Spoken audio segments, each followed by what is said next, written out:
Il n'y a qu'une chose que l'argent ne peut pas acheter, c'est le temps. À moins que...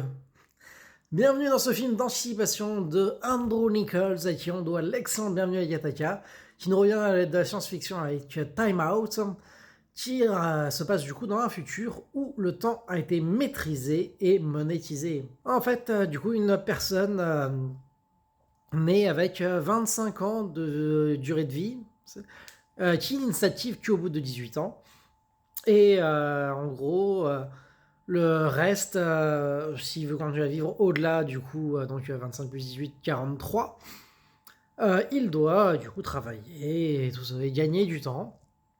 Le problème, c'est que du coup, la vie coûte très cher.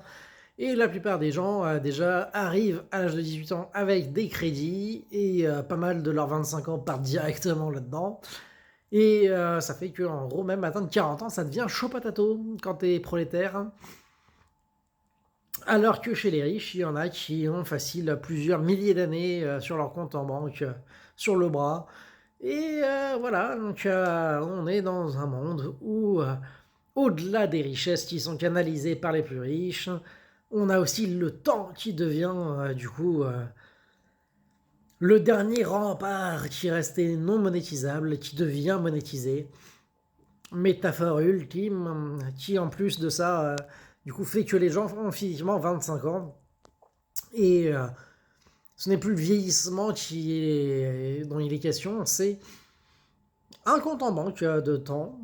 Donc voilà, ça va être l'enjeu du film, faire tomber les barrières sociales et faire une répartition des richesses plus juste. Pour un film d'anticipation action très sympathique, voilà, en fait, ça reprend de façon un peu plus bête et méchante le concept de Bienvenue à Kataka pour du pur divertissement qui marche effectivement, qui est très efficace. Mais du coup, ça perd un peu en symbolique, en finesse. Mais ça reste un bon film que je vous conseille quand même si vous aimez le genre.